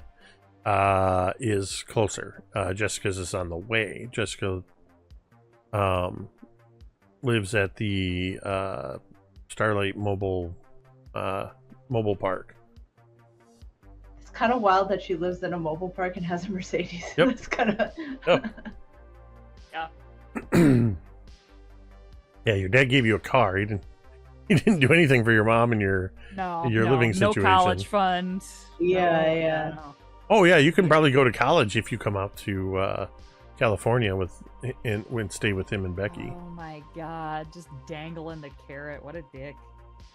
Oh yeah, he would do that too, Yeah. for Like, sure. hey, by the way, UCLA is really nice this time of year. So, I imagine we see this as you remember that you have the car and just sort of reach in your pocket and pull out a set of keys that weren't there before with the BMW on them. You find your car, and as you're pulling out of the parking lot, we just see that who's sitting in the back seat. As I'm saying it, I'm realizing it's probably Coop. Definitely Coop. Coop, are you sitting in the Coop's middle? not only sitting in the back seat, he's doing one of these where he's kind of leaning between the two front seats. So we see this view of the car pulling out of the parking lot of the beach, and as it passes by the camera, we see that also in the back seat are Rosie and Anne. Rosie, you didn't step in, get in, climb into the vehicle. You're just suddenly there. And I kind of like Rosie is like sitting like this with her is this a BMW convertible? I am assuming this is a convertible. Or is it not? I don't think it was. I don't remember. Oh, it's not. I have something better. I'm looking in the back of the window, and I can kind of like look where my reflection should be, and there isn't one. And I kind of like look over at Anne, and I'm like, is that normal? And I'm just like leaning over / through Coop saying this. Well, the reflections work a little bit different. You're not going to reflect while you're here, but I can show you how to use reflections. Okay. Later. Why later? It's kind of dangerous to do in a moving car. What do you mean? And I think like this discussion / argument is like just continuing on. Why? What do you mean? I'm gonna like block her view or something, and I gesture at Jessica driving. Well, let's say you block her view like this. Let's say we try to do it, and Jessica looks up in the rearview mirror, and she sees you looking back at her. That could be quite startling while she's driving. It won't hurt us, but it could hurt your friends. And I think as Anne says that, I look over at Coop. I'm like, and I kind of like cross my arms in the seat. I'm like, fine. Something, as you sort of slouch back, I do think there's something you would notice. That Anne, whenever you're talking to her, she's kind of distracted. Mm-hmm. Because she cannot stop staring at Billy. I kind of like, Rosie's disgruntled, pissed, and just frustrated, all kinds of bad things. She's completely ignoring Jessica, by the way. Other than referencing her for a moment. She's completely ignoring Jessica, but she's staring like a teenage girl who is staring forlornly at a boy that she just can't talk to. And I think Rosie again is sort of just like sitting with her elbow up on that like ledge in the back seat of a car and like looking out the window, and she kind of like looks over at Anne and sees this. And then she kind of like sighs and looks back out the window, and she's like, "Makes you feel any better? He hasn't stopped thinking about you." What? I was... Oh. Yeah. Really? Bullshit. Yes, Billy. Really, she said, not Billy. Oh, I thought you said, oh, Billy. She said, Sorry. really. Really? Yeah. Gonna frickin' burn the world down to get you out of this place, so...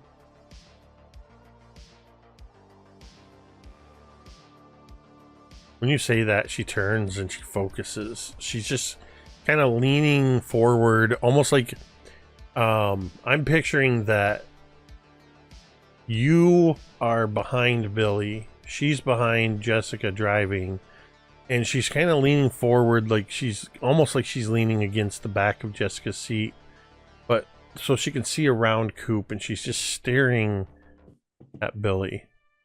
She's almost staring past Billy.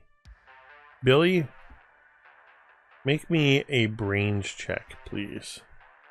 Feel a tingle like you're being watched. That is an 8.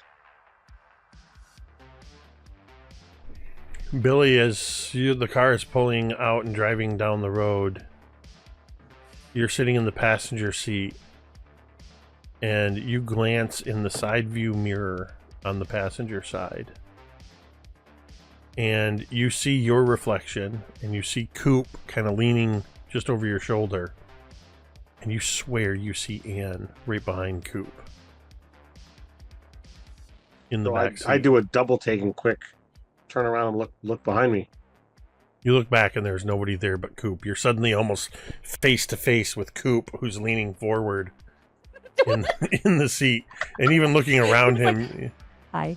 But yeah, you just, if Coop's here, you just suddenly went and like right nose to nose with Coop. Do I notice that? Do I notice this? I'm sorry. Yeah, I'm gonna let you go, Hey, Ted. Billy, what you doing? Gotcha. Oh, sorry, hold on. So I quick apologize and turn back to the mirror to see if she's still there. She's still there. She's not saying anything. She's just watching you. So,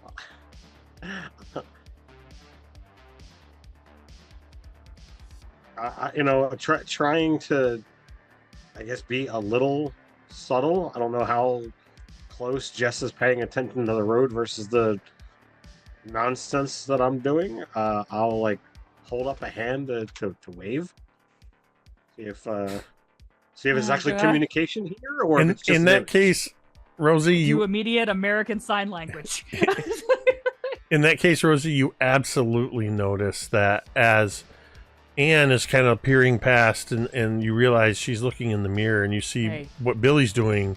Hey, what are you doing? I fucking dive over Coop, and I like look, like I try to like look through. It's like Chris Hemsworth in one of the Avengers movies. So like just immediately like ducking into frame. Like what are you doing? What are you looking at? Can he see you?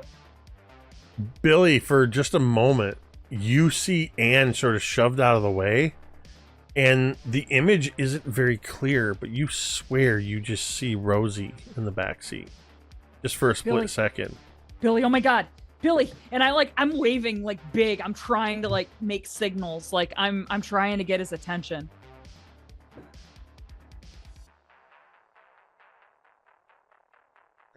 Rosie, are you really there? Yeah. Oh my God. And I kind of like look at Anne like excited, and I'm like, what? Yeah. And I'm talking, but I kind of like am realizing halfway through my little spiel I can't hear what she says, right? Well, Rosie, if you're going to try to be perceived by and speak to Billy, you're going to have to exert a new ability that you have never used before, which is your ability to speak through mirrors or reflective surfaces, interact through. This is going to involve you using D6 power dice. Okay. You do not have a free D6 in this because you have never done this before. Brand new. Okay, yep. Okay. Your DC is 30. Oh, okay. I cranked every one of the things you did up because this is a brand new situation for you. It's going to have a very high DC, but you have a potential because you can spend up to 7 of these. Like, bad things happen if I spend like 5 or more, right? Every single one of them has something that's going to happen. Okay. Can I do one at a time and you tell me the bad things as we go? So Nope. I can decide when to stop. Fuck! Okay. No, God it's damn it. you. Okay. It's not like you're slowly easing into this. You're trying to push No. whatever amount of Yeah, power you're it- going to well, push. And So- that makes sense thematically because like Rosie sees this as urgent. Like this is sudden and yeah. So yeah, You can okay. use Okay. pops I for see this, I see right? them. I Too? see them. Yeah, but I'd have to use a lot. We'll see. We'll see how this goes. Maybe it'll work out. Maybe it'll work out. Here we go. I use 1. I got 3 on 1. I'm glad that I used all my badass rolls on saving Jess because this is not good. I got 5 total on 2. On 2. 8 on 3. 8 on 3. 13 on 4. Fucking 16 on 5, and I gotta stop.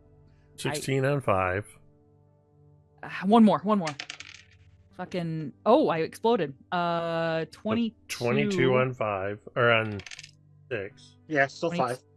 22 on 5, and that makes. Well, no. You used 5. Yeah, I guess that last one was on. The last one was on your 6th roll. So 22 on 6. So yeah. So and then that's 25 on 6. I gotta stop. I'm gonna. You have one I more can't- die you can spend to try to hit 30. I can't get the fucking. Are you What am I 3% at chance? right now? Man. You're at 25. You're at 25 with a 33% chance on your next roll of succeeding. Thank you, math. I'll do it. I'm trying. Here we go. It's like, Are you here we trying go. because I mathed it for you? Yes. Here we go. What did I have? 22? 25. 25. Well, that makes 29, and I'll use 1 pap to make that a 30. But it expends me. That is all my powers. Give me a second to get to the right screen here. Typically, this is when I would do an ad for redbubble.com. But I Okay. only do 1 per game, so. I'm going to give you an opportunity to be crystal clear in the mirror, to speak and be heard by Billy. Oh my god. You get only 5 seconds, and then Like you real time? will pay your consequences because you spent all 7 power dice to get to that point. Oh god. I would just say,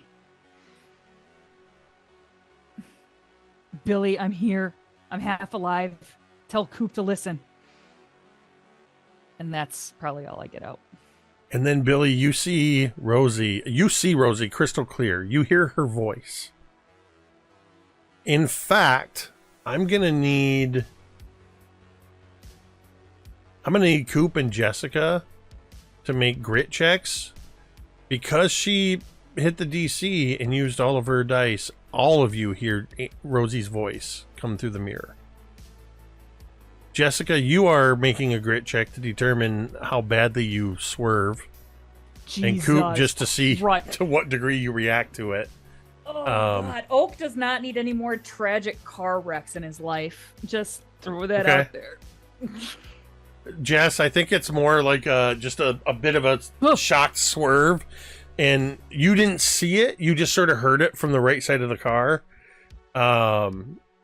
And it's that kind of thing when you turn and you accidentally turn the wheel as you're turning. You quickly catch control of it, Coop. With a 6, I think you catch a glimpse, just a momentary glimpse of Rosie before Billy in particular, but Coop as well. You just sort of see Rosie almost like yanked backwards and completely out of view. So, all 3 of you, how do you react to seeing and or hearing Rosie?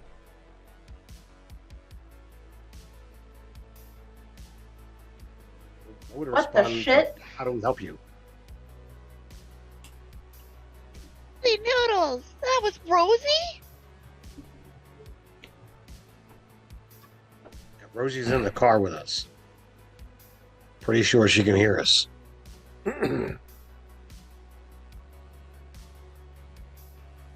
Coop's gonna try to tune in Tokyo Rose. In Tokyo. As soon as you went like that, I was like, whoa, whoa, whoa, whoa, whoa. No. That's a game we don't play anymore. No. Not without consent. Not without consent. Damn it. You try reaching out. There's nothing there. And Billy, as you stare into the side view mirror, you don't even see Anne reflected anymore. There's nothing there, Billy. It's just fuzz. Well, I saw her and we all heard her. Did I see the interaction between Rosie and Anne? What you saw was Rosie push herself. You saw Rosie push Anne out of the way, kind of like somebody on FaceTime going, "Hey, let me see," kind of thing. But she wasn't as clear as when she suddenly focused all of her attention. Since I was looking intently, is it possible to gauge whether it was like typical Rosie, like being heated and her usual self, or was it like an attack on Anne? No, it looked like what we Yes, saw. and yes. It looked like a little aggressive, but it was more just get out of the way kind of thing. Okay. If you're asking if what you saw was Rosie being Rosie, like you actually saw Rosie kind of thing, then yes. I was looking to try and ascertain their relationship at the moment, if I could. Like, I mean, it was a pretty quick glimpse. I think at most, I would say there was obvious familiarity and maybe a tiny bit of antagonism there. Nobody was in a headlock. It's fine, right? but it wasn't confrontational. No, it wasn't like she was like punching her or whatever. It was just, oh, wait a minute. Your call went through. Give me the phone kind of thing.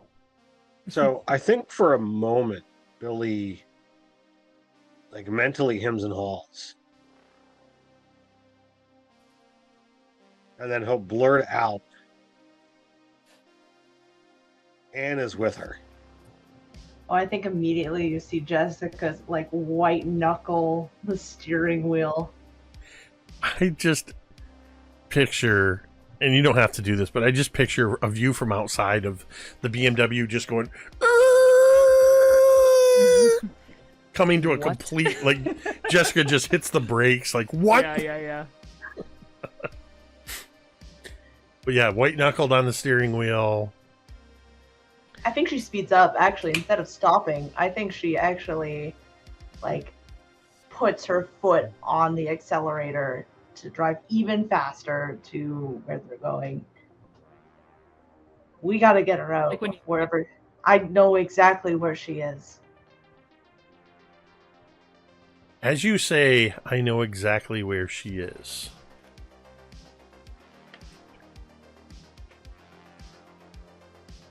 We see, or rather the first thing we hear is the steady beeping of life-saving machinery. And we see Rosie lying in the bed.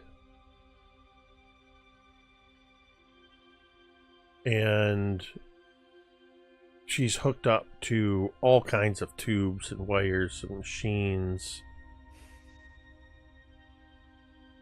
And I think showing from Oak's earlier scene, a passage of time to the next morning, or the next afternoon in this case, Oak and Laz are in the room. Laz, I imagine, is sitting right next to the bed holding Rosie's hand. Oak, you're more likely than not probably sitting on next to Laz or on the opposite side of the bed, whatever the case may be. But we see this scene, and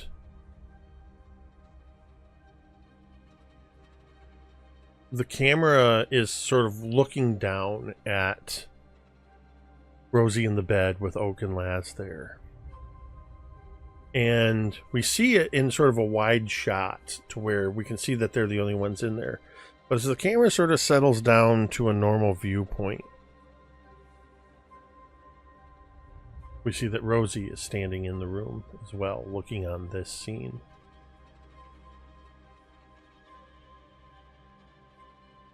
And the camera shifts back just a little bit more, and we see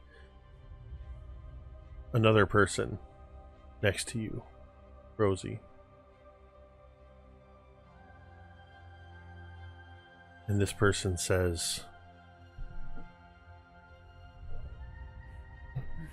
"It's such a delicate position to be in. On the cusp of life and death. Do you have any idea how vulnerable you are right now? And how vulnerable they are?" And Rosie, you see the physical manifestation of Ndawa Aki. No! The shadow of the other world. The moon shadow. The dark passenger. You, other than Ashley Raven, being the only other person who has had direct contact with this entity. Oh my god. You and Anne are not alone in the mirror world. And that's where we're going to end tonight's session. Oh god! Am I going to end up like Anne? Am I going to end up like Ashley Raven? Both are possible. Fuck. Oh my goodness. I realize and I recognize that there are a lot of unanswered questions and what seem like unconnected threads on a conspiracy board, abandoned plot lines, what have you. Some of that, of course, is the nature of these kind of games. And some of that is there's other quest lines you haven't chosen like playing to follow a video yet. game. You pick some and you ignore others. But also you haven't followed every breadcrumb yet. There's people you haven't talked to yet. So, question. Did Rosie, what is it, now that this is kind of happening all at once and she's got the experience, does Rosie recognize the voice outside of being Ashley's dark passenger? Is this the same voice that talked to her and Jessica between transitions a couple of times? God damn. Oh, that is a wonderful question. You, I believe, are referring to Craig's voiceover. Yes. Yeah, Craig. You know, I'm trying to remember who all voices you heard. What was somebody that he said something about? That voice. You remember who he said something about? I don't know. Was it this voice? Was it this voice? About Billy boy. Oh. He is a werewolf. How scary. Do you know what a werewolf is? Nothing. I know we heard Rosie's for a fact. Yeah, Rosie's was like. I remember the Rosie. Oh, this Rosie. I remember that too. Rosie. That is not the same voice. Jesus, okay. Rosie's got a lot of demons, man. There's this one. No, that is an excellent question. No, that is a completely different Fair. voice. Tamiko, goddamn. Good And call, though. in reality, it's a completely different voice because that's actually Craig's voiceover because Craig helped out with that. There you go. There's your freebie. Hey! Bingo! There's your freebie on the bingo. How about that, Craig? You are a bingo square. Goddamn. No, that was a great question. And see what I did? I was able to bring you all back together. You did most of the work, but That bring was you really all back impressive. together so you're essentially all headed to the same place. Mhm. Yeah, I Yeah. said that I anticipated you attempting to do some kind of things that initially will have high DCs. But as you start to figure things out, you'll get better at it. Or you won't, and you might have to contend with other things like Anne and God. Ndawa. I'm gonna kill her. I mean, what? It's whatever. I'm gonna let What it has she done to come to you? its natural conclusion. What has Anne done to That's you? okay. Anne is helping you. Anne has done some shit in the past, and she's hurt people. Anne was your as best I friend recall. on the night of the dance. Doesn't matter that Didn't you Anne, thought like- it was Jessica. Break Rosie's arm. Anne broke my arm True. on purpose. No, that was an accident. Listen. Still. Anne may have killed people, but so did Jessica and Billy. And I'm pretty sure that Coop and Wow. Oak. Listen, I'm not here for the whataboutism. This is Jessica was an accident. Oak has ended worlds, y'all. Like, I'm pretty sure. Like, I'm I've pretty killed sure it's up to thousands. date. But y'all have body counts on your You should have You kill do. counts. We There- do have yes, kill counts. you do on have our- kill on counts our- in the I have notes. body counts. No, not I that. have No. body counts. I hope so. Kill counts. It's different. Oak has over. Oh, I just realized what I said. Yeah. It means something different now. Yeah, It means kill something count. different with Yeah. Oh, the no. kids. With the kids. Yeah, I Means keep something having to different. adjust certain things that I say because it no longer means what it used to mean. Like, I think I mentioned to my daughter that I was going to crash out because I was really tired, and she looked at me Nope. funny for a second, and I'm like, you "What?" okay? I'm like, "I'm just really tired, and I'm going to take a nap on the couch." Do you Up need help? up until this year, crash out just meant that just then I'm going to take a nap on the couch. Jeez. Nope. Yeah, none of you have body counts, I don't think. Just kill counts.